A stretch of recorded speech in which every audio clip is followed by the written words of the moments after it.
di leen nuyu di leen ziar di leen jox seen wàccuwaay yéen ñëpp.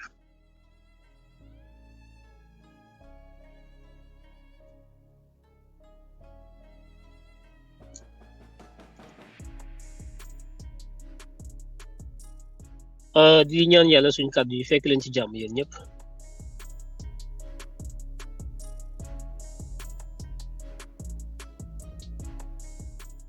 di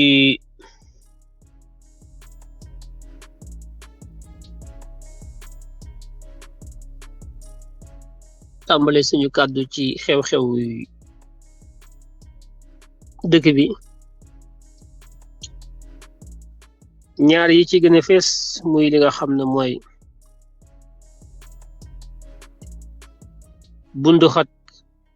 bundu xatal gi nga xam ne Macky Sall ak ñi mu àndal mi ngi koy jël di ko teg ci kujje gi opposition bi ñu yàgg leen a wax ne ku ànd ak Macky Sall dara du la fekk ci lenn mën ngaa def lu la neex boo noppee ànd ak moom mu sëf la safara na da lay rey loolu tey moom la ñu indi gis mu ñu bëgg ko sëf Aminata Touré mi nga xam ne mook Macky Sall ñoo àndoon ba mu faloogul mu ànd ak moom nekk ci ki ko jege mu falu def ko ay ministre def ko premier ministre def ko président conseil économique social et environnemental diggoon ko président su assemblée war ko kooku génn ci groupe parlementaire bi nga xam ne mooy groupe Benno Bokk Yaakaar ne bokkuma ci groupe bi waaye damay toog ci biir parti bi maa ngi ci parti bi démissionné wu ma député la nekk non inscrit moom la ñu tey dem ci assemblée ba def ko coup d'état war ko dàq ko génne ko ci assemblée bi ngir bëgg a nangu poste député bi Macky Sall moo defati li tey.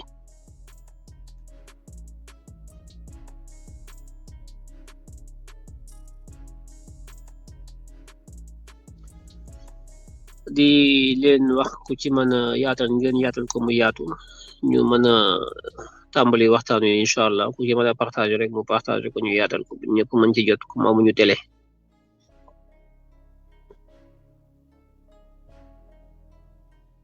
di leen nuyu yéen ñëpp benn par benn mënuñu topp nuyoo bi waaye jàppale ne yéen ñëpp rek ku ci nuyoo ku ci nuyuwul yéen ñëpp ñu ngi leen di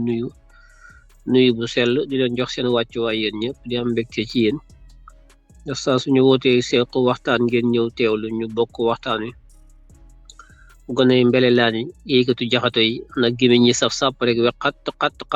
ak jaxato bu leen noppee yey jaxato na saf rek na saf sàpp we xat gat sa rek comme ni ko président Ousmane Sonko waxee na metti buñ leen may dara.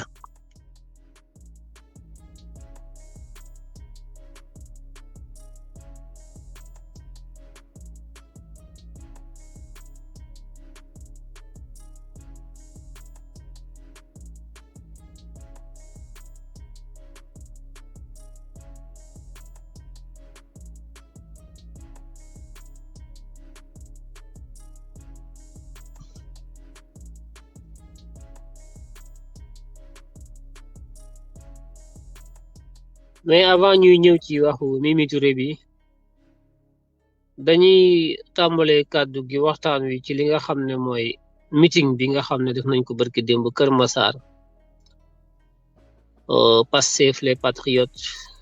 def ko mu nekk lu musta am ci réew mi ba àdduna bi yëpp di ko wax tubaab yi RFI France 24 ñëpp kenn ku ne wax ci ne lu mel ni ab parti opposition musu ko def ci réew mi rawatina parti bi doog a juddu bu amagul doole boo xam ne nekkul woon ci nguur génnul ci nguur sàccul alalu nguur dajale ko ba mu bari nga dem ci opposition bi di fa def alal ji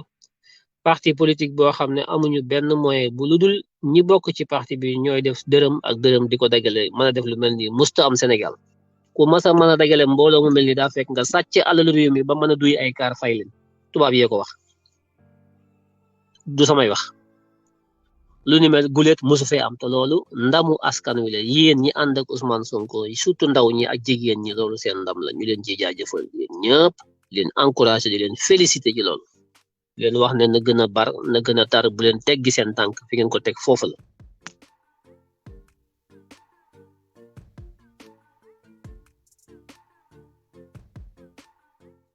lu mësta am ci réew mi am na. ndax lu war a am te musta am ci réew mi moo war a am te mooy Sénégal xar kanamu Sénégal gu bees tàq Sénégal guy soppiku Sénégal goo xam ne day tegu ci loxo ndaw ñi mustam te foofu lañ jëm incha allahu rabbi réew mi dañ koy foqati ci màggati xubidaas yi nekk ci réew mi teg ko ci loxo gone yi ndax ñoo ëpp ci réew mi ñoo ci ëpp yéene ñoo ci gën a dëggu ñoo ci gën a gëm yàlla ñoo ci dàq liggéey ñoo ci ëpp xam-xam ñoo ci ëpp doole lépp lu réew mi soxla mi ngi ci loxo gone yi màggat ñi xubidaas yi nekk wuñ fi lu takk ay jigéen ki sëy yu xubidaas amuñu benn njëriñ nañu foqati réew mi ci ñoom jox ko jigéen ñi ak ndaw ñi fa lañ jëm kenn mënu koo tere am loolu day am par force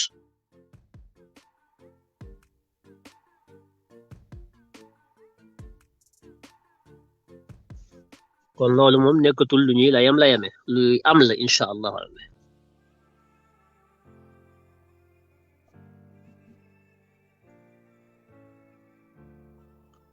kon ngeen gis ñu def meeting boo xam ne ñëpp nangu nañ ne lii mësu fee am wax jëfa jib ñëpp dégg ko te mooy gat sa ku nekk waajal sa bopp Sénégal gépp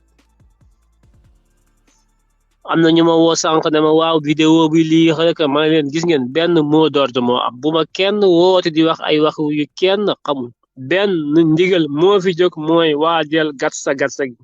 leneen lu ngeen may woowee wala ngeen may envoyé message du ma ko tontu kenn oo ma jot waajal gat sa gi loolu mooy li nga xam ne ci la ñëpp di xëy di ci gont leneen lu ci waay di wax man bu ma ko wax intéressé wu ma kooku mu leer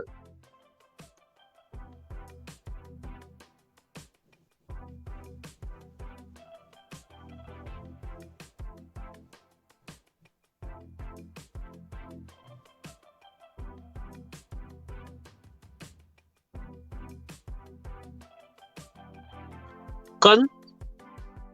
bu ñu am benn yitte ci yeneen ak yeneen yoo xam ne amul njariñ ci xeex bi lépp loo xam ne day tabbi ci gat sa gi day tax ñu mën a taxaw defaru am doole ba mën a njatt ñi fi nekk nga xam ne ñooñu bëgg a tàbbal safara te deewaguñu lépp lu tul tabbi ca loolee ba di ñu dooleel diñ ca kàttanal buñ ci wax buñ ci yàq buñ ci daf ñu tare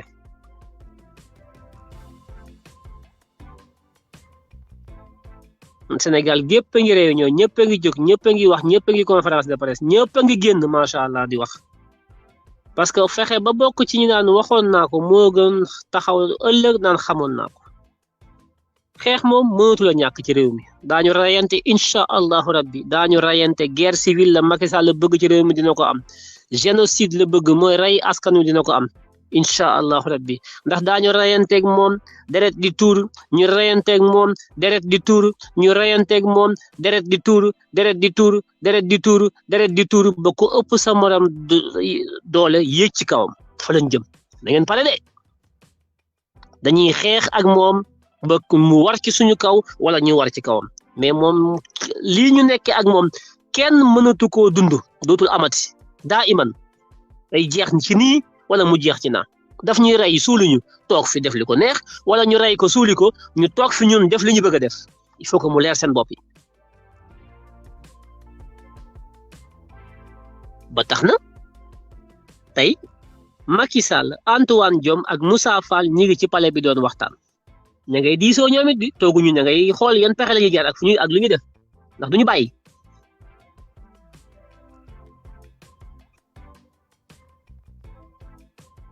seen waxtaan yooyu ñuy wax yëpp du lenn lu dul naka lañ ñu reyee ñun naka lañ lay reyee yow mi may déglu naka lañ lay reyee dóor la bal rey la te coow du am naka la ñuy fexe ba rey ñu ñun ñëpp te weñ du dee loolu la ñu bëgg ci loolu la ñu waxtaan Macky Sall ci loolu lay wax sox yi mu jënd fetel yi mu jënd mëq doom yi mu jënd ak lacrymogène yi nga xam ne da koo jënd te lacrymogène yi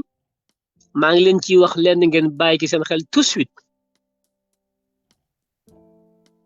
lacrymogène yi Macky Sall jënd yii mu nar a xeexee ak ñun bokkul ak yi mu amoon fee ñaari at yu weesu bokkul de yeneen lacrymogène la indi yeneen yu bees lacrymogène yi mu indi da ko commandé ci ay dëkk yoo xam ne ñi ngi ci Europe de l'Est nga xam ne duñu respecter les normes parce que arme de guerre wala arme de prévention wala lépp loo xam ne ay jëmtuwaay la nga di ko jël di ko utiliser ci wàllu maintien de l'ordre dafa am des normes internationales standards yoo xam ne organisation yi nga xam ne ñooy liggéey ci wàllu santé ak les industries de l'armement dañuy toog di wax ne am na loo xam ne kenn mënu ko jëfandikoo contre nit en temps de guerre sax laa lay wax guerre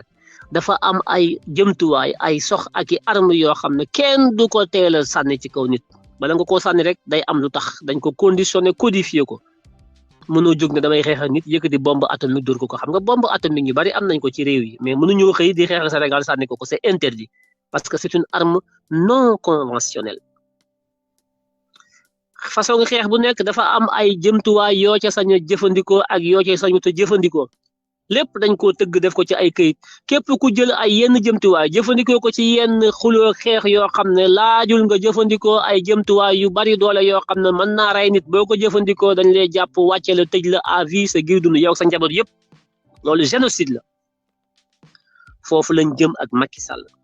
te déglu leen bu baax li ma leen di wax te ngeen partagé ko Macky Sall dafa xeex ak ñun mois de mars ñu duma ko Serigne Mountakha nañu bàyyi leen ñu bàyyi mu génn na li fi amoon du fi amati dem jënd ay sox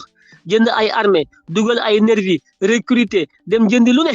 dem jëndi wala ay lacrymogènes yoo xam ne posen la bu ko sànnee boo ko nooyee da ngay dee je vais le dire d'ailleurs en français dinaa ko wax ci français Macky Sall a commandé des gaz lacrymogènes non conventionnels achetés dans des pays de l'Est en Europe. Des armes qui ne correspondent à aucune norme conventionnelle reconnue au niveau du droit international. Je dis ceci en français pour que la communauté internationale, le Comité des droits de l'homme des Nations Unies à Genève, l'Organisation des Nations Unies, l'Union européenne, les partenaires techniques et financiers du Sénégal, j'attire leur attention sur l'utilisation des armes létales non conventionnelles que Macky Sall aurait achetées dans des pays nébuleux en Europe de l'Est et qu'il compte utiliser contre son peuple. C'est un homicide volontaire en génocide que Macky Sall prépare au Sénégal. Il aurait acheté des gaz lacrymogènes. Il compte gazer le peuple sénégalais de façon chimique et dangereuse pour en tuer le maximum possible en vue de pouvoir garder son pouvoir. L'ambassade de France à Dakar, toutes les ambassades qui sont accréditées au Sénégal sont invitées à saisir Macky Sall pour le faire raisonner. Il y a 2 colonels de la gendarmerie aujourd'hui qui n'ont plus accès au système d'information qu'on appelle Jambar. C'est le système d'information optimisé, le système d'information sensible au sommet de la gendarmerie que partagent les colonels responsables de la gendarmerie. Moussa Fall vient d'y interdire 2 colonels de la gendarmerie pour leur dire que vous ne pouvez pas avoir accès à ce système d'information au top qu'on appelle Jambar. Pourquoi? Parce que ces 2 colonels de la gendarmerie ne sont pas d'accord sur l'utilisation des armes létales, des armes qu'on appelle lacrymogènes contre le peuple sénégalais. C'est un homicide volontaire, c'est un massacre, c'est un carnage que Macky Sall veut préparer contre le peuple sénégalais. J'en appelle à la communauté internationale. Que personne ne dise qu'on n'était pas au courant. Je le dis en français pour que le monde entier sache ce que prépare Moussa Fall, le général de la gendarmerie, Antoine Félix Diome, le ministre de l'Intérieur, et Macky Sall, le chef de l'État du Sénégal. Ils sont en train de créer les conditions d'un homicide en masse pour créer ce qu'on appelle aujourd'hui un génocide au Sénégal.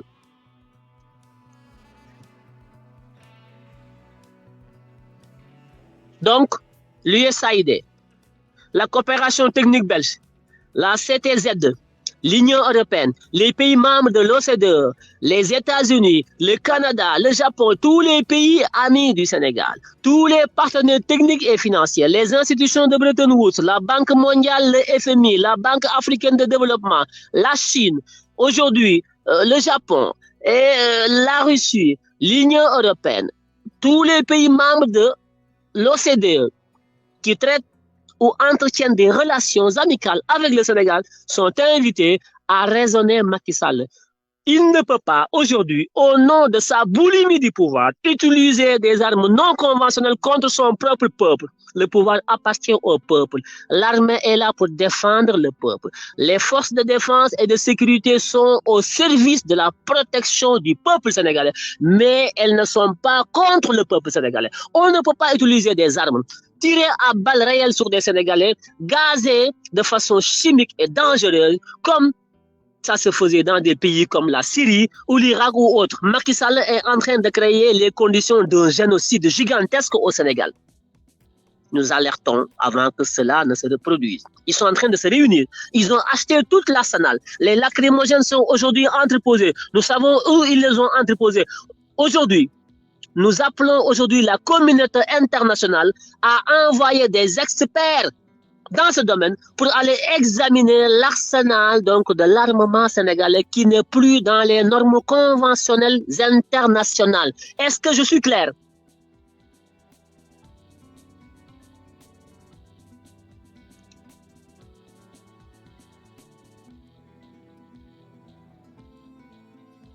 Macky Sall, pour rester au pouvoir, transcende l'ensemble des conventions, toutes les chartes que le Sénégal a eu à ratifier, signer, promulguer, des chartes qui respectent les droits de l'homme, les libertés individuelles, les principes qui gouvernent notre modèle de démocratie, qui est un modèle de démocratie qui repose sur la volonté populaire, qui choisit qui est président de la République, qui ne l'est pas. Macky Sall est en train de fouler au pied tous les principes démocratiques que nous partageons avec l'ensemble des pays civilisés autour du droit public international. Si la communauté internationale ne peut pas agir par rapport à ce forfait, ça veut dire que le droit international n'existe pas. Cela veut dire que les Nations Unies n'ont pas leur sens d'exister. Le Conseil de sécurité des Nations Unies, c'est une tromperie. Si la communauté internationale, l'Union européenne, les pays membres de l'OCDE, l'ensemble des pays amis du Sénégal qui ont donc signé et ratifié des conventions qui permettent d'établir des ambassades dans ces pays. Si vous ne pouvez pas, dans le cadre de l'amitié et des relations économiques et sociales que nous entretenons avec vous, si vous ne pouvez pas raisonner Macky Sall et le laisser gazer son peuple, vous serez tous responsables de cette situation-là. J'en appelle donc à votre responsabilité, j'en appelle à votre humanisme, j'en appelle à votre sens de l'idée que nous faisons tous ensemble de cet idéal de démocratie qui garantit les libertés, qui garantit donc les expressions, qui garantit donc le libre choix du peuple souverain par rapport à ses dirigeants. La France est interpellée en premier chef.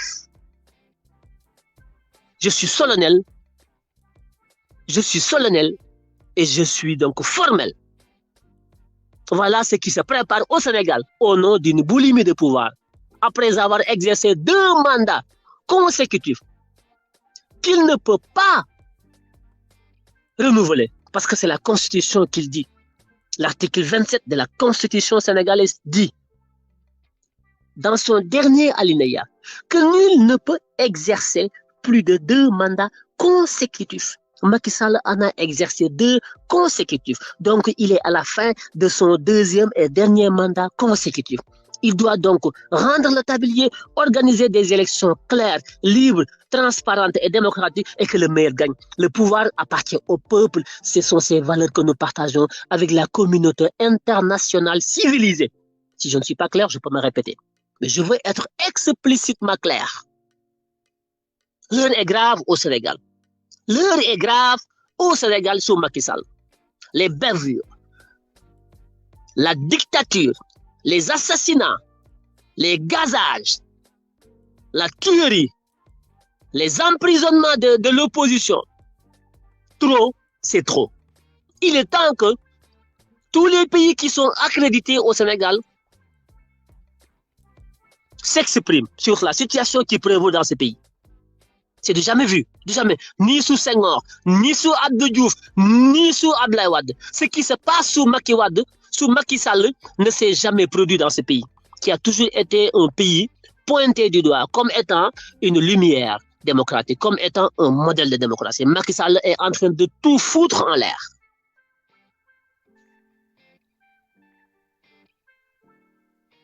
Il faut stopper Macky Sall pendant qu'il est temps.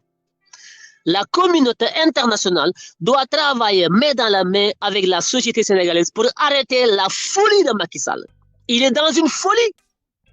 Il va créer l'irréparable. Il va créer une situation de génocidaire. Il va créer un génocide dans ce pays. Attention, attention, attention, la communauté internationale. C'est un patriote qui vous parle, c'est un humaniste qui vous parle, c'est un républicain qui vous parle, c'est quelqu'un qui croit aux valeurs universellement partagées que nous garantit le modèle que nous avons, qui est le modèle de démocratie. Si vous n'êtes pas la communauté internationale, vous, que j'interpelle, si vous n'êtes pas pour la démocratie, je comprendrai que vous ne fassiez rien, que vous restez le Macky Sall le faire. Si vous n'êtes pas des démocrates, eh bien, vous le laisserez faire. Si par contre, vous êtes des démocrates, vous avez l'obligation d'agir. Vous ne pouvez pas aider le Sénégal à compléter son budget. Vous ne pouvez pas assister techniquement le Sénégal. Vous ne pouvez pas prêter de l'argent au Sénégal. Vous ne pouvez pas appuyer le budget du Sénégal. Vous ne pouvez pas faire beaucoup de choses avec le Sénégal. Et laisser un homme, un seul homme, Macky Sall, traîner le peuple sénégalais vers un homicide sanglant et terrible. Ça ne doit pas se passer au Sénégal. Donc, tous les pays membres de l'Union européenne sont interpellés. Voilà ce que je voulais dire en français. J'y reviendrai avec les détails. Macky Sall dispose aujourd'hui de l'armement qu'il achète en Chine, en Turquie, en Israël et dans certains pays de l'Est, dont beaucoup ne respectent pas les normes en termes de sécurité, mais en termes aussi de calibrage. Parce que on n'est pas en guerre. On est dans une mission de maintien de paix. Une mission de maintien de paix, on ne peut pas utiliser des kalachnikovs, on ne peut pas utiliser des gaz lacrymogènes toxiques qui tuent, on ne peut pas utiliser des gaz dangereux. Les lacrymogènes aujourd'hui que Macky Sall a achetés dans des pays clandestins en Europe de l'Est, ce sont des lacrymogènes qui tuent, qui ne respectent pas les normes. C'est un massacre qu'il veut faire contre le peuple sénégalais. Macky Sall, il a trahi son serment. Il doit être traduit en haute trahison pour être jugé. Son intention, c'est de tuer les Sénégalais et non servir les Sénégalais. Quel président au monde aurait osé ce que Macky Sall veut oser aujourd'hui au Sénégal? J'en vois pas.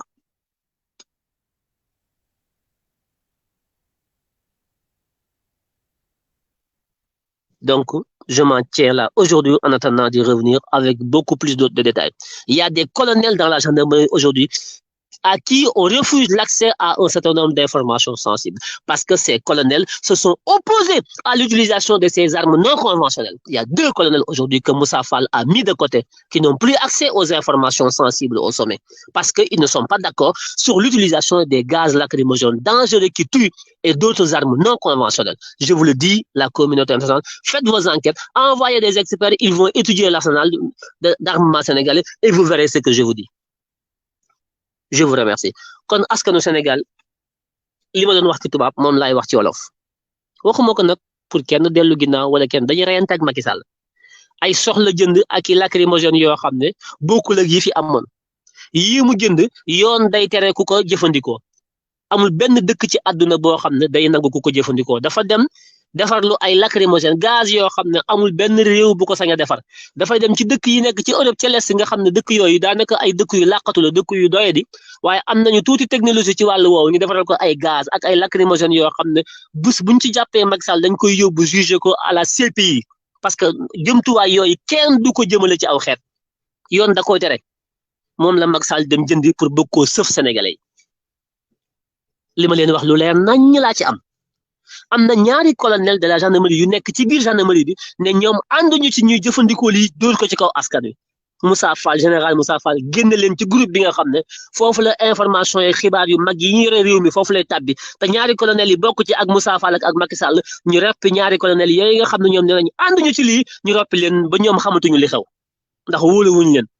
kon dañoo bëgg a rey askan wi am ñaari patriote ay colonel moo tax may leen fu ngeen dem fekk fa ay patriote bu ngeen demee ci waañu Macky Sall fekk fa patriote bu ngeen duggee ci duusam di ngeen fa fekk patriote bu ngeen demee Touba ci wàllu Sëñ Muntaxa di ngeen fa fekk patriote bu ngeen demee Tivaouane da ngeen fa fekk patriote bu ngeen demee gendarmerie am na ay patriote police am na ay patriote armée am na ay patriote fu ngeen dem ci àdduna bi di ngeen fa fekk ay sénégalais yu taxaw lànk na ñun lii ànduñu ci loolu mooy jafe-jafe Macky Sall ci biir gendarmerie bu bon bi nga xam ne Moussa Fall ko yàq yor ko am na ay nit ñu diñ ay colonel ay officier ay sous-officier ñoo xam ne c'est des ñoo leen gën a nekk ay patriote fuuf ndax patriote nekk ko mooy tax nga dem duggi armée engagé wu boo nekkul patriote mënoo nekk armée sauf Moussa Fall du patriote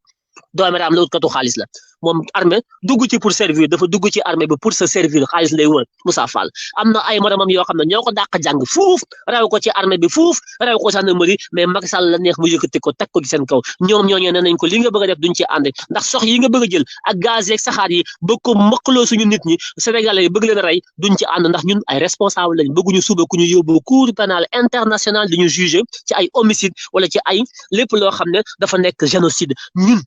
l'armée c'est une vocation chez nous maanaam nekk sol tenue armée kooku dafa nekk loo xam ne dafa méngoo suñuy gisin méngoo ak suñuy gis-gis parce que loolu dafa noble mooy nekk ci am réew nit ñëpp ñii di commerce ñii nekk ministre ñii nekk chef d'entreprise ñii nekk lu nekk yow nga ne man damay jël lan tenue lay sol lu tax nga ko parce que maay aar askan wi man maay ki nga xam ne bu askan wi naree dee maay dee man maay ki nga xam ne bu askan wi nelaw maa koy garder loolu dama jàpp ne lu rëy la moo tax man damay nekk soldat ñooñee ko nekk ñooñu vocation la ci ñoom sauf Moussa Fall ñooñee nag am na suñu bari ñoo xam ne ay vrai patriote lañ ñoom ñoo taxaw ne Moussa Fall ak Macky Sall ak Antoine Diome li ngeen bëgg ñun ànduñu ci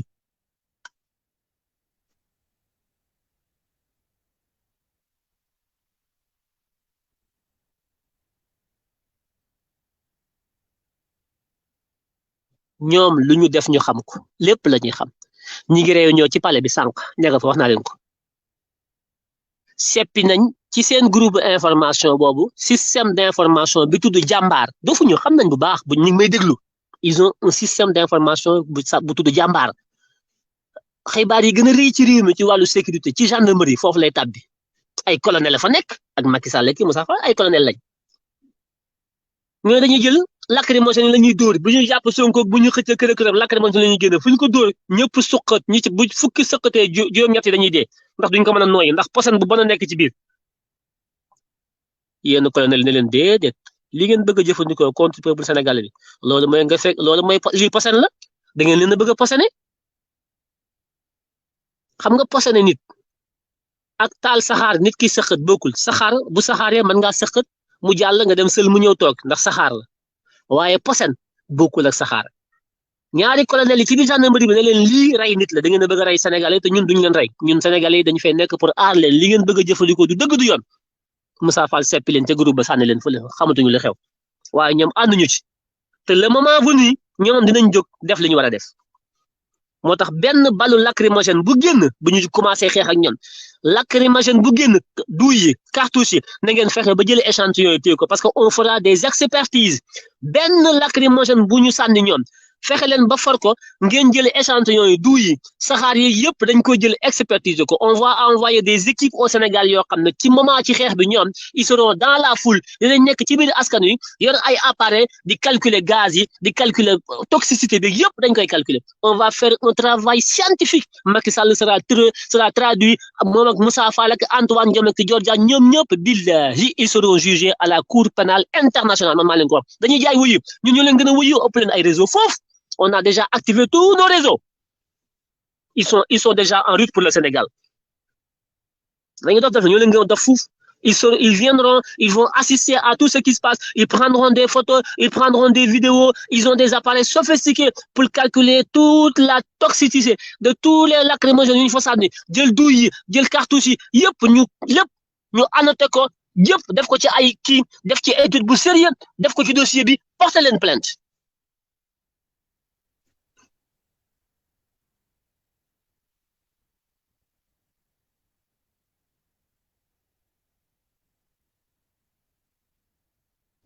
Macky Sall dafa rep bëggoon naa ñu sauver ko jàpp ko juger ko tout ça mais ragal naa jugement sa du ko am dafa rep ku rep nag da ngay xaru loo jiñ xeeb ko Macky dafa rep Macky il faut mu dee ci xare loolu la bëgg kenn mënu ci dara kenn mënu ko sauver donte dañ ko bëgg a sauver mais moom ci boppam day xaru wallahi al azim day xaru Mariam Faye day xaru Amadou Sall day xaru seen doomi ñoom ñëpp dañuy xaru dañuy nekk dans une position de suicide collectif su leen neexee ñoom seen àdduna bu leen neexee ñu xaru suñu yoon newu ci ñun nag reyuñu kenn yéenewuñ kenn lu bon bëgguñu rey kenn Macky lum ñu def man je suis pour que lum ñu mën def ñu àtte ko ci li ñu def bu ñu ko waree tëj ñu tëj ko bu waree fay mu fay lu mu war a def mais rey nit moom ànduma ci mais Macky Sall ci boppam moom mooy xaru comme dafa bëgg a xaru nag ku bëgg a xaru kenn mënu ko téye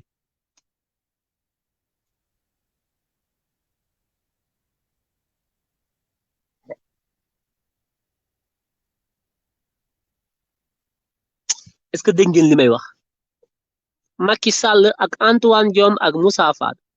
Antoine Diome ma nga woon école de police am lu mu fay def Macky Sall da koo woo daar mu bàyyi leen doon def yëpp ñëw pale fekk fa Moussa Fall ak Macky Sall ne ngay tëju di xool ay pexe amuñu benn pexe ndax buñu ubbi ñu tëj ko dafa am ci biir armée bi armée baa ngi taxaw di xaal de Macky Sall li mu nas yëpp booliwu ci armée bi parce que li mu def yëpp Moussa Fall la ci àndal gendarmerie ak police armée bokku ci armée gi taxaw di leen xaar armée sénégalaise la wax de le général Wade Cheikh Wade ñi ngi taxaw ñoom ne pat booliwuñ ci wax Macky Sall nag rey gi mu nar a rey Sénégalais yi police la ko nar a sant gendarmerie ak ay nervem armée moom ma nga taxaw armée bi ñoom bokkuñu ci lii ñuy wax bokkuñu ci Macky du leen woo dugalu leen ci dara bokkuñu ci l'armée bokkuñu ci ngeen sepp ci armée bi armée bokkul Macky boolewu ko ci njuxur yi ak tuuxi dina yim nar a def dugalu ci armée Moussa Fall la ci dugal ak Bokar Yàgg ak Antoine Diome ki ak seeni nervi mais lépp dina leer xam nañu lépp parce que ñoom lu ñu nas rek ñun xam nañ dafa am lool mën nañ koo wax am loo xam ne duñ ko wax ndax dañuy xeex ak ñoom li ma leen mën a wax mooy takku leen taxaw waaj a xeex ak Macky Sall parce que Macky ñàkk na réew mi tiit na xamatul fu mu jëm day bàyyi duma bàyyi ñu ne ko xeexal loo am jël ñu rey la wala nga rey leen foofu la toll kon na ñëpp taxaw parce que jekku nañ ko te xam na ne jekku nañ ko bu bëggee dana xeex su bëggul dina xeex par force.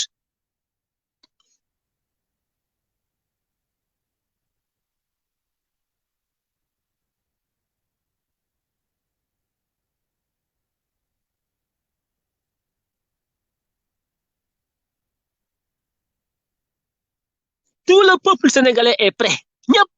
koo ci wax mën la tey laa gën a pare def naa samay testament gas naa sama bàmmeel maa ngi taxaw bu ma ci dee daal na Sénégal am ndam foofu lañ toll moom nag xamul ne foofu lañ toll yaakaar na dañuy caaxaan dafa yaakaar na ñun dañ fi nekk pour dund ñun dunduñu li ñu nekk di dund comme dunduñu nag amuñu lu ñuy ñàkk ndax kii am liy ñàkk kii ñàkk dara mooy kii dund waaye koo xam ne loo am Macky Sall nangu na ko ci yow xañ na la lépp. lekkoo naanoo fajuwoo demoo dikkoo yaa ngi ci kaso bi amoo dara lu baax ci réew mi Macky Sall jël na ko téye ko ak njabootam kooku ñàkk kooku amoo dara ku amul dara nag xeex rek moo fi sës ku xeexul du am dara moo tax gas leen bàmmeli taxaw na ñëpp taxaw Sénégal gépp jóg nañ ku ma jot ñu ne ma ñun kay dootuñu kenn duñu ko wax ñaari yoon ndax amuñu lu ñu ñàkk ku amul looy ñàkk da ngay xeex ndax amoo dara ku amul dara xeex rek moo fi sës ku amul dara bu xeexul du am dara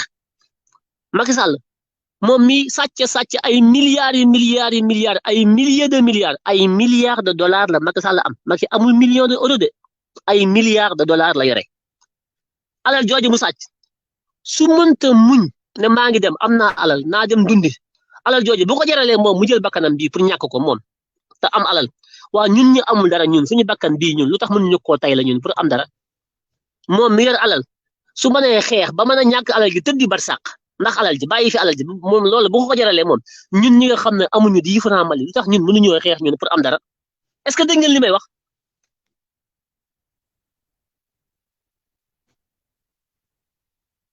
kenn dafa dundul xam nga keneen duma xeex sax mooy ki am dara ki dund lekk-lekk gu baax di faju am liggéey am jabaram am këram yor terrain di ko tabax bu am buñ ko tooñee bu demee ci yoon ñu ne ko yaa tooñ wala moo tooñ ñu lépp jaar ci yoon ki am loolu sax moom kooku mën na ne man daal duma xeex ndax nag àdduna bi nag ñi ngi dund mais yéen amuleen dara Macky da leen a xañ lépp amuleen dara jóg dem sax mun leen du ngeen jóg dem kenn du tukki heure bii mais ku yëngu mu tëj kooku yéen bu ngeen xeexul lan ngeen def bu ngeen xeexul lu fi sës te ñëpp nee nañ ma dañuy xeex et c'est très bien di leen jaajëfal ci loolu bu baax a baax a baax a baax a baax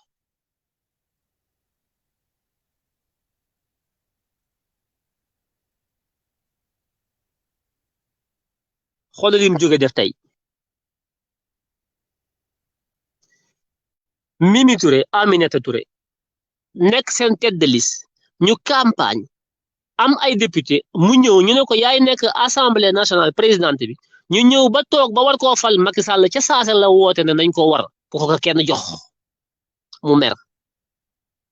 Macky tànn mbokki jabaram ne nañ ko jox moom Mimi mi waroon Sénégal di sonn ñu ne ko taxawee fële suñu mbokk lañ koy jox Macky Sall woo ay mbokki jabaram dénk ko assemblée bi xañ ko Mimi Touré mi nga xam ne moom la ne woon damal sonni damal dawi damal ñaqi damal tawta ji na ñëpp ànd ak yow jiitul ndax ñu mën a am ndam mu dem ñëw Macky Sall ne ko dama lay sànni fële ca ba ñuy tànn député ba président ba la ko war xam ne Macky Sall dafa judd ci war namp ci war nekk mbaam warkat bu mag la Mimi taxaw am fulaam na d'accord def nga ma loolu waaye baax na léegi man damay jàpp ki sama poste député simple bi député la ñu def seeni kër ci biir assemblée bi kër gii këru Sonko këru Yewwi Askan Wi këru waa PDS këru Macky Sall Mimi Touré ne man bokkuma ci benn kër damay toog rek nekk benn député lépp lu ma gis lu ma doy ma wote lu ma doyul du ma wote binduma fenn bokkuma ci benn kër binduma bool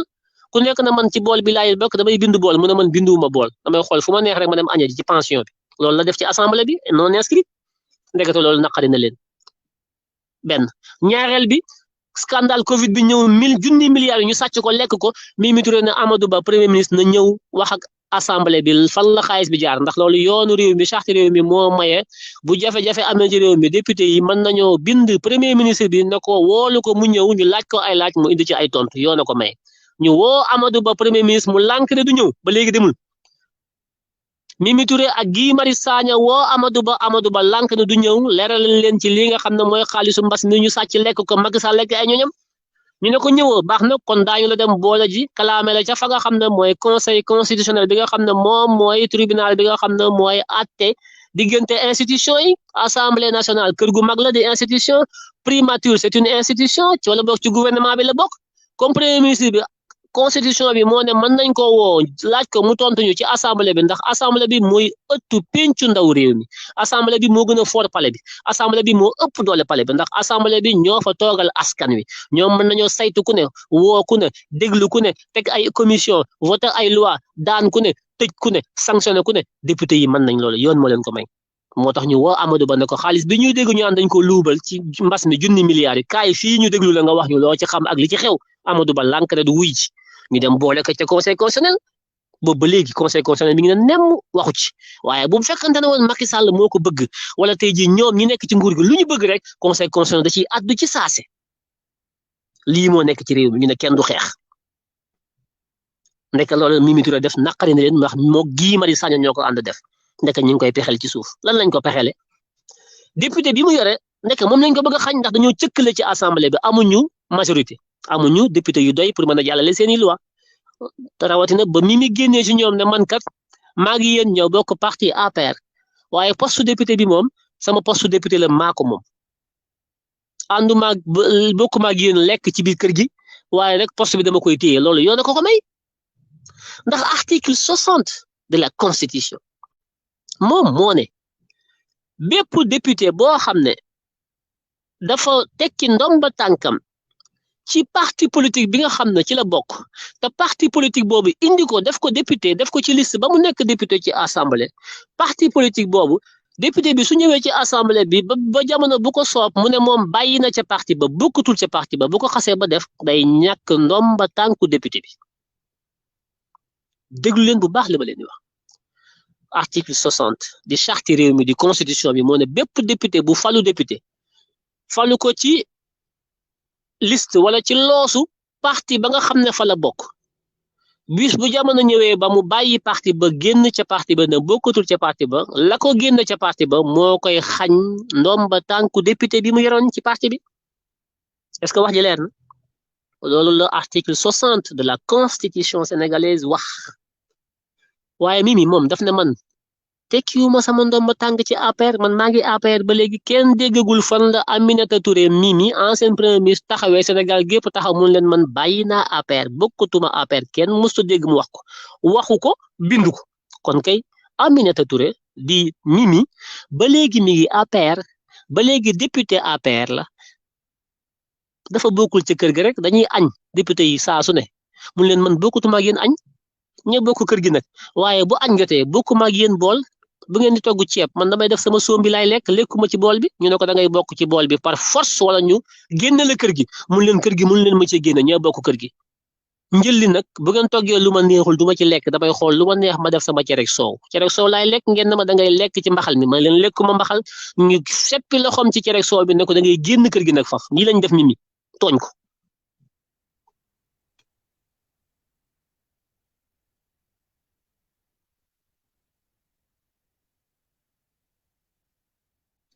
Mimi mësta démissionné ñoom ñooy wër di fenn Mimi démissionné wul fenn te démission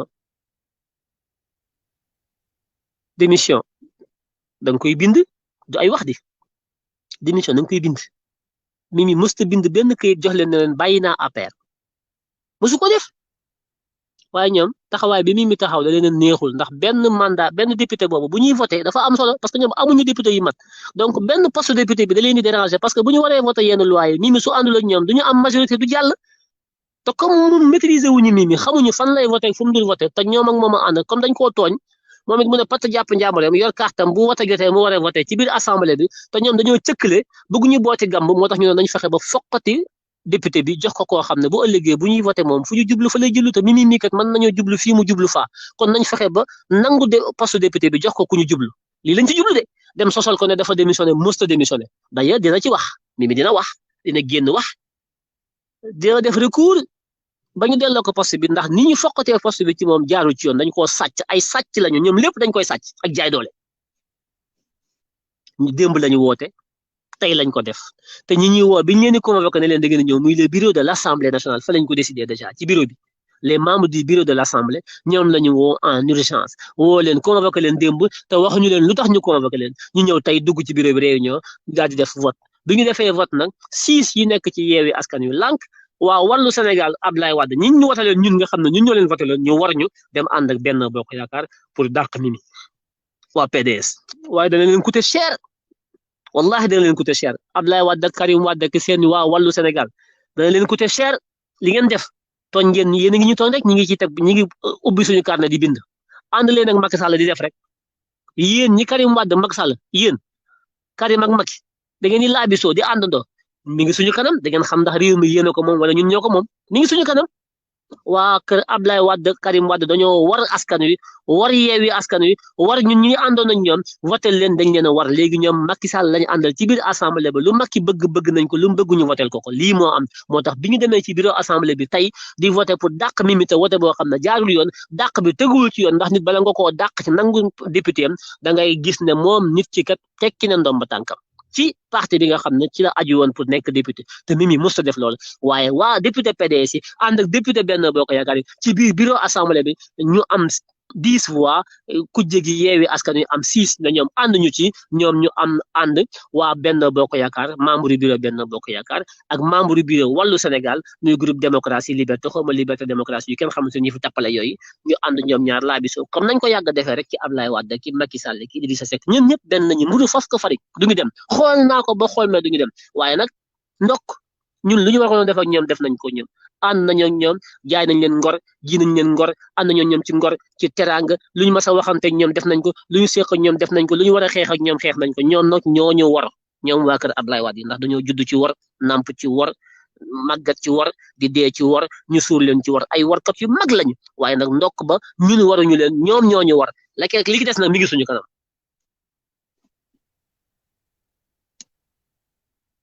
Mamadou Lamine Diallo kooku doomu gor la Mamadou Lamine Diallo manding pur la kooku c'est un noble Mamadou Lamine Diallo bokku ci ngeen seppi ko ci noble la moom Mamadou Lamine Diallo voté wul àndul ak ñoom c'est un noble voilà chapeau nañ koy jaajëfal yëkkati ko le président Mamadou Lamine Diallo de tekki un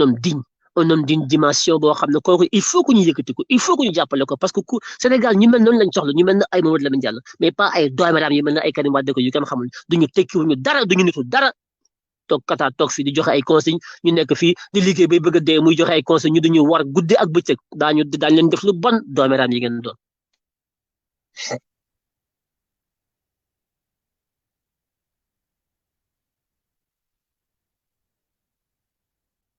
Mimi Touré elle est déterminée elle sait faire mal Mimi Touré képp xajul ci Macky Sall xam na ko moo tax ba mu nee bëreet mën leen nañ ko jàppale yéen làpp tey ba may wax ak yéen ba mu nee pël mën leen kii nañ ko téye parce que xam naa ko c'est une dame de fer c'est notre Margaret Thatcher I want my money back kii mooy suñu Margaret Thatcher mais yéen xamu leen politique ay làppata ngeen yéen patriotes yi Mimi day complot wóorul moog Macky ànd du ngeen ay nit dem leen yëyi jaxato gone yi mbelelaan yi ngeen doon ki làppato yi ngeen doon parce que koo xamu leen dara bala ngeen a xam dégg nga maam yëf yi tàkk ba yëpp leer luñ ci xam ñun ko ci lëndëm lañ newoon mais comprendre leen Mimi c'est une dame de fer voilà te dañuy xeex Macky Sall te képp kuy xeex Macky Sall man maag yow ñoo far man Macky képp ku koy xeex maag yow ñoo ànd man mi lu mën a yéen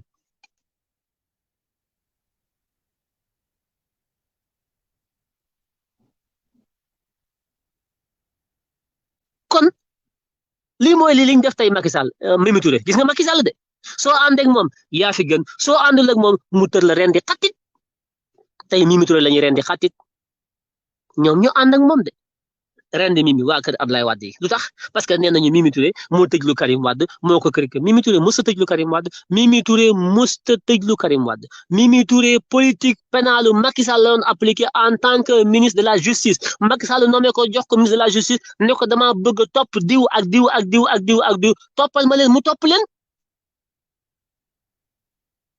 Mimi Touré mi ne day auditer Karim day auditer ñëpp man nii di wax ak yéen ma ànd ci d'accord ci ne Macky Sall jaajëf na nga auditer ñëpp suñu alal na dellu si bu Karim sàccee na ñëw ma ànd ci Mimi Touré mii nekk ministre de la justice ma di ko tàccu ànd ak moom ne ko alal réew mi kenn du ko sàcc parce que loolu laa gëm man bañ koy def dama cee àndoon ne nañ leen auditer sàcc yi nekkoon ci nguuru Abdoulaye Wade gi yëpp nañ indi suñu xaalis loolu laa gëm Mimi Touré gëm ko Macky Sall mii gëmul ko dañoo dem ba ca biir Macky Sall war Sénégal yëpp warkat la wax naa leen ko sànq doomeram la Macky Sall warkat bu mag la du nitu dara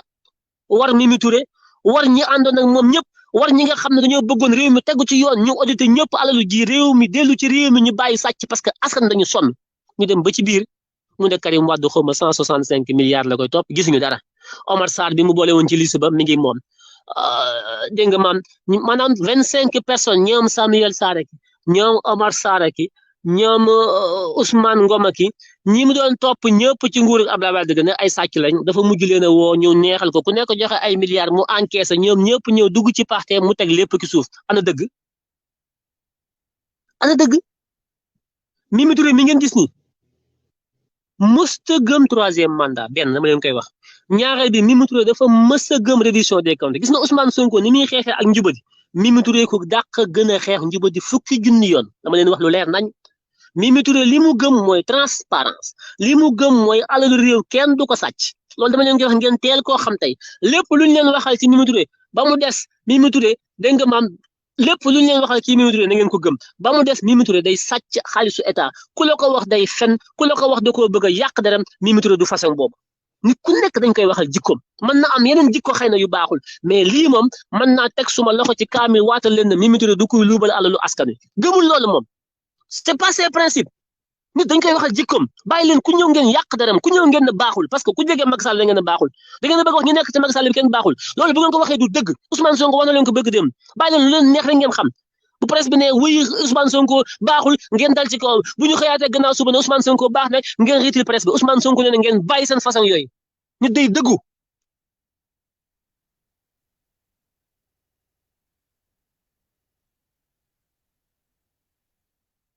bu dëggul woon te di taxaw fi di xeex ak Macky Sall ba ñuy sepp di sànni ni mu dàqee Ousmane Sonko seppi sànni ci àll ba dàq ñëpp tey noonu lañ def Mimi Touré dàq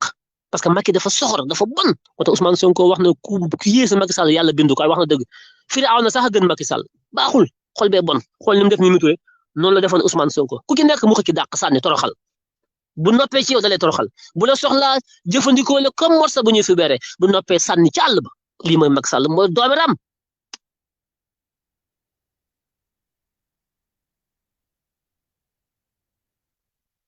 Mimi Touré a travaillé avec Macky Sall pendant 10 ans et après et après et après yéen du ngeen ay nit li ngeen di wax xamu leen ci dara di jaxase rek te travaillé ak Macky Sall pendant 10 ans et après léegi lu ngeen koy reproché lan ngeen koy toppee lu mu def moom lan la Mimi Touré def wax leen ma ko doomi làppato yi ngeen doon lu mu def wax leen ma lu mu def lan la luubal dafa sàcc seen alal est-ce que dafa sàcc seen alal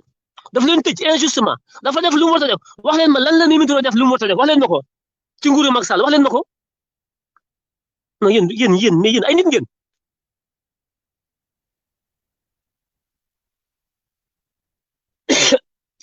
wax leen ma lan ngeen di sikkee Mimi Touré lu mu def wax leen ko kenn du ko ci wax parce que amul xamul leen ko dara lu mu def loo xam ne suñu alal la wala suñu doole mu jël ko jëfandikoo ko teg ko ci kaw ki ci kaw ki parce que c'est une femme boo xam ne am na lu muy bañ loolu mooy dëgg su bonoon wala mu am lu mu def yéen da ngeen a gën a nekk Guy Marius Sagna patriote da ngeen a gën a bëgg réew mi gii li gii def ci réew mi seen bàyyi defuñu ko laa wax gii li mu sonn Sénégal seen bàyyi leen jur sonnuñu ko te gii ngi ànd ak Mimi Touré parce que approché na ko ba xam ne kii c'est une femme de valeur ñu ànd di liggéey ci assemblée bi ngeen taxaw fi nekk ay doomi làppato di àtte Mimi Touré du ngeen ñu may jàmm dallu Mimi Touré gën seen ndey yi laa wax bu leen ñu fontoo doomi làppato yi ngeen doon Mimi bu ngeen koy xas ba ñu ma ko man wax leen ma lii la def ma ànd ak yéen ñu xarab ko lu mu def ci lu bon wax leen ko teg leen ko ci ko taabal ñu ànd mais duma ànd ak ay naafeqan ngeen sikkal nit te mën leen teg dara ci ko taabal ji moi je suis un homme factuel su Mimi defee lu bon wax leen ko ma ànd ak yéen ñu dal ci kawam su ko deful ngeen bàyyi jàmbur qu'est-ce que c'est que cette façon de faire là mais bon sang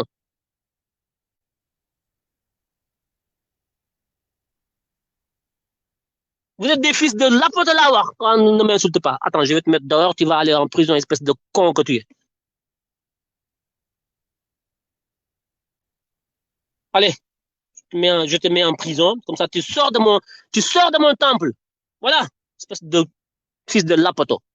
ici je veux pas de cons ici moi je veux des gens concrets et factuels voilà Amadou Matar Diallo allez au diable fils de lapoto que tu es qu'est-ce qui est cette façon-là? Les gens se déploient de façon juste. On est équitable avec tout le monde. On cherche à être juste, à être... Mais on n'a pas... Pourquoi nous critiquer les gens comme ça de façon... Mais de façon anonyme comme ça? On critique de façon légère comme ça les gens. Moi, je ne suis pas contre qu'on critique qui que ce soit. Mais avec des éléments de preuve. Mimi n'est pas sincère ou Mimi est une voleuse. Ousmane Sonko djubul nga ne lii la def ou là mais toog di yàq dara Ousmane Sonko guddig bëccëg di yàq dara Mimi Touré guddig bëccëg di yàq dara Guy Marius Sagna guddig bëccëg te yow li ngay wax amoo ci mais c'est incroyable ce pays là mais qu'est-ce que c'est que cette façon de faire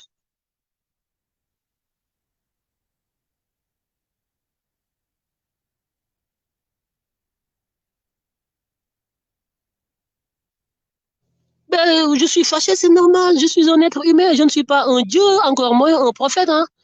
j'ai des pulsions j'ai des raisonnements mais il y a des gens qui me fâchent c'est normal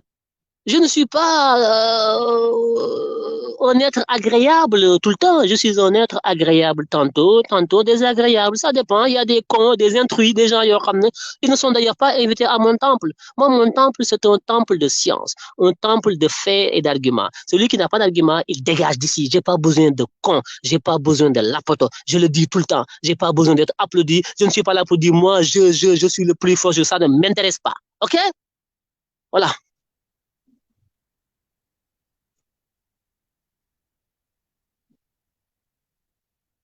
Mimi Touré baaxul mais néew man maa xam jàll fi ngeen taxaw maa xam jaaxal ma leen mais maa xam man lu baax laa ko xamal xaw ma ko de mais li ma enquêté dañ ne ma ko jublu ku baax la ku julite la ma rafet njortu ci moom ne leen bu ma demee ne ba ma gis mu teg loo xam ne du lu yëfu ku jug def soobaa ma xarab ko ñu ànd ak yéen man awuma ay position weex ou blanc yéen fi ngeen taxaw man je suis pas comme ça moi je suis un être en devenir je suis un esprit dynamique man fi ma taxaw tey suba mën naa ko changer li koy changer mooy situation yi li koy changer mooy les faits buñ nee ma diw baax na dama naan baax na suñu xëyee su ma xëyee ma gis mu bon ma ne ko bon la man mais je ne suis pas comme vous il faut ngeen xam loolu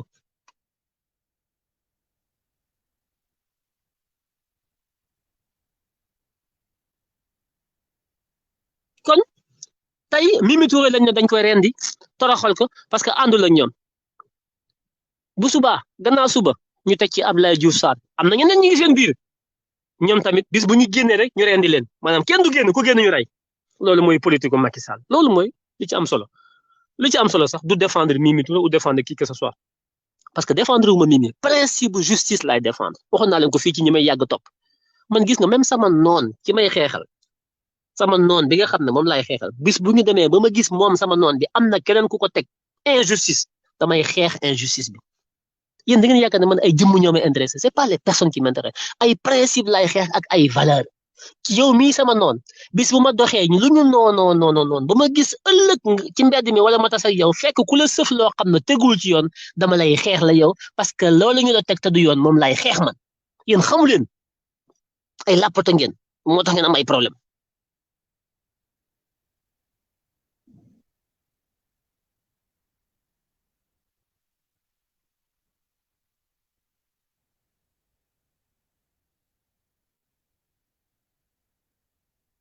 mais loolu mooy lépp Macky Sall mi Ablaye Wade la àndaloon ànd ak Ablaye Wade falu ci nguur Ablaye Wade nekk lépp ci Ablaye Wade keroog ba Ablaye Wade pare ci moom ba di ko rendi dafa génn taxaw yuuxu Sénégalais yu bari ànd ak moom bu ñu xooloon na Macky Sall Ablaye Wade la àndal kenn du ko fal président mais xooluñu loolu ñu bari dañoo ànd ak moom gis nañ koo teg injustice la ko Ablaye Wade teg tey li Macky Sall teg askan wi moom la ko Wade tegoon Sénégalais jóg ànd ak moom tey moom Macky Sall loolu la jël sëf ko Ousmane Sonko ñu ànd ak moom dañoo xam Ousmane Sonko bu subaa bu faloo lu muy def kenn da koo xam dañoo rafet njort rek boo liggéey bu defee leneen nu ñuy def dañu taxaw di tàcc yéen ay nit ngeen ah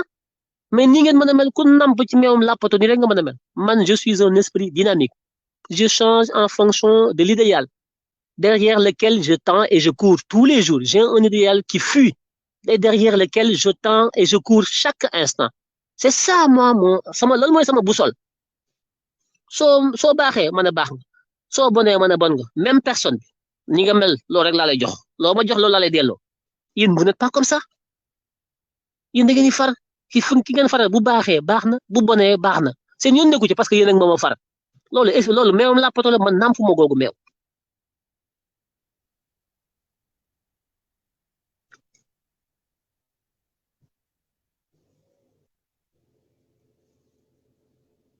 bon allez je vous laisse